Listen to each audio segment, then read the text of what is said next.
రాను రాను demand supply గుర్తుపెట్టుకోవాలి. ఫుడ్ హ్యాబిట్స్ టోటల్గా మారిపోతున్నాయి. ఇప్పుడు కార్బోహైడ్రేట్స్ తినేవాళ్ళు ఎక్కువ లేరు.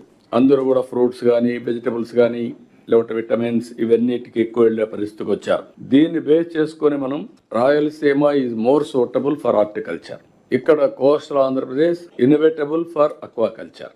ఈ రెండు బ్యాలెన్స్ చేసుకుంటాం. మిగిలిన ప్రాంతాలన్నీ కూడా కమర్షియల్ క్రాప్స్కి ఎక్కువ వెళ్తున్నాం. అదే మరి క్యాషు బాగుంది. మన రాష్ట్రంలో మీరు చూస్తే first banana is the best. ఒక ఎగ్జాంపుల్ ఇప్పుడు మన వాళ్ళు ప్రజెంటేషన్ దాని మీద చూస్తే లింగాల మండలం, నేను ఎప్పుడూ ఎగ్జాంపుల్ చెప్పేవాడిని.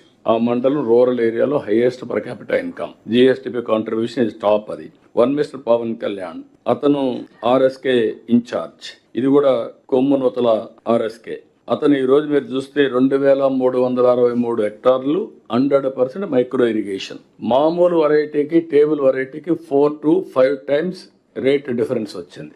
Same micro nutrient, same water, same environment, same thing, only the added cover వల్ల ఏంటి మచ్చలు పడలేదు, ఫ్రూట్ డ్యామేజ్ కాలేదు, బ్యూటిఫుల్గా వచ్చింది, టేబుల్ వెరైటీ వచ్చింది, ఆటోమేటిక్గా 5 times రేట్ వచ్చింది. ఇది ఏదైతే మామూలు మ్యాంగో ఈజ్ ఇన్ క్రైసిస్, అది పండించిన వాళ్ళకి మాత్రం 5 times వచ్చే కొద్ది ప్రాఫిట్ వచ్చింది. నేను ఎప్పుడు వచ్చినా కన్సిస్టెంట్గా ఇదే మాట్లాడుతున్నా, రాయలసీమ హార్టికల్చర్కి వెళ్ళాలని. ఈ రోజు మీరు చూసుంటారు, కోనసీమ కంటే పర్ క్యాపిటల్ ఇన్కమ్ కానీ జిఎస్టిపి ఎక్కువ Anantapur. Reason is only simple water, horticulture. మీరు ఇది గుర్తుపెట్టుకొని ఇక్కడికి వచ్చినప్పుడు ఇటీవల కాలంలో మన దగ్గర banana, mango, chilli, oil palm, cocoa, dragon fruit, onion, cashew, coconut, tomato, coffee, ఇవన్నీ ప్రధానమైన క్రాప్లు ఉన్నాయి.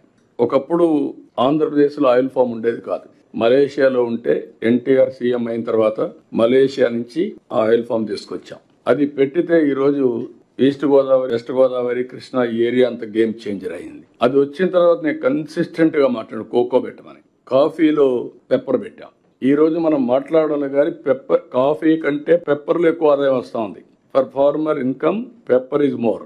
రేపు రాబోయే రోజుల్లో ఈక్వల్ ఇన్కమ్, దానికి ఏదైనా కొన్ని చేంజెస్ ఉంటే పెట్టగలిగితే Andhra Pradesh best state for oil farm. ఈరోజు 60% ఎక్కడి నుంచి వస్తూ ఉంది. Even today we're importing oil. కాబట్టి దీన్ని, ఈ ప్రోడక్ట్స్ ని నేను మంచి ఉద్దేశం చేస్తే అక్కడక్కడ ఇంటర్నేషనల్ ప్రాబ్లమ్స్ వస్తూ ఉంటాయి. ఆ ఇంటర్నేషనల్ ప్రాబ్లమ్స్ వచ్చినప్పుడు మనం రైతుని ఇబ్బంది పడకుండా కాపాడాలి.